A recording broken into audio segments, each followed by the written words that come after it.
Hi friends అందరికీ welcome to Sridhar studies. Video చూస్తున్న ప్రతి ఒక్కరు వీడియోని లైక్ చేయండి. ఇంకా ఎవరైనా మన ఛానల్ కనుక సబ్స్క్రైబ్ చేయకుంటే తప్పకుండా సబ్స్క్రైబ్ చేసుకోండి. ఈ వీడియోలో మనం ఏపీ డిసెట్కి సంబంధించి అప్డేట్ అనేది తెలుసుకుందాం. ఇది మనకు గత సంవత్సరం ఇచ్చినటువంటి అప్డేట్ అనమాట. సో చాలామంది మనకు డిసెట్కి సంబంధించి ఎప్పుడు ఉంటుంది ఏంటి అని చాలామంది కామెంట్స్ చేస్తున్నారు, అదేవిధంగా కాల్స్ కూడా చేస్తున్నారు. సో వాళ్ళందరి కోసం వీడియో చేయడం అనేది జరిగింది. ఇంతకుముందు మనకు 5వ నెలలో మనకు నోటిఫికేషన్ ఇవ్వడం అనేది జరిగింది. 5వ నెలలో మనకు 8వ తేదీన నోటిఫికేషన్కి సంబంధించి మనకు ఇవ్వడం అనేది జరిగింది. సో ఈసారి కూడా మనకు 5వ నెలలో ఉండే అవకాశం అయితే ఉంది. కాబట్టి దీనికి సంబంధించి మనకు ఇంకా నోటిఫికేషన్ అనేది రావాల్సి ఉంది. ఇదే మనకు నోటిఫికేషన్ కాదు. సో మీరు వీడియోస్ చేయండి, అదేవిధంగా ఎప్పుడు ఉంటుంది ఏంటి అని అడగడం వల్ల దీనికి సంబంధించి వీడియో చేయడం అనేది జరిగింది.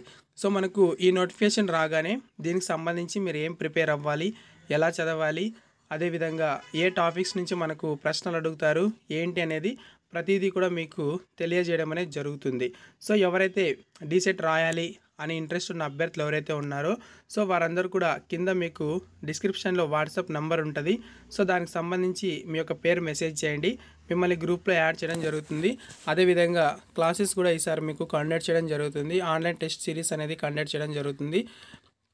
కాబట్టి ఎవరైనా ఆసక్తిగల అభ్యర్థులు ఎవరైనా ఉన్నట్లయితే కనుక సో మీరు వాట్సాప్ నెంబర్కి మెసేజ్ చేసినట్లయితే కనుక ఇక దీనికి సంబంధించి సిలబస్సు, అదేవిధంగా ఏం చదవాలి ఏంటి అనేది ప్రతిదీ కూడా మీకు అప్డేట్ అనేది ఇవ్వడం అనేది జరుగుతుంది.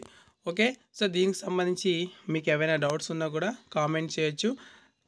మరి దీనికి సంబంధించి ప్రతిదీ కూడా మీరు అడిగి తెలుసుకోవచ్చు. ఓకే, ఇది మనకు డిసెట్కి సంబంధించినటువంటి అప్డేట్. ఇంకా మనకు అప్డేట్ అనేది రాలేదు. ఓకేనా, సో మనకు ఈ 5వ నెలలో మనకి ఇంటర్ ఎగ్జామ్స్ అన్నీ పూర్తి అయిపోయిన తర్వాత మనకు రావడానికి ఆస్కారం అనేది ఉంది. ఓకే ఫ్రెండ్స్, ఇది ఇవాళ వీడియో అనమాట. వీడియో నచ్చితే లైక్ చేయండి. ఇంకెవరైనా సబ్స్క్రైబ్ చేయకుంటే తప్పకుండా సబ్స్క్రైబ్ చేసుకుని ఉండండి. నేను అప్డేట్స్ అన్నీ కూడా మీకు అందివ్వడం అనేది జరుగుతుంది.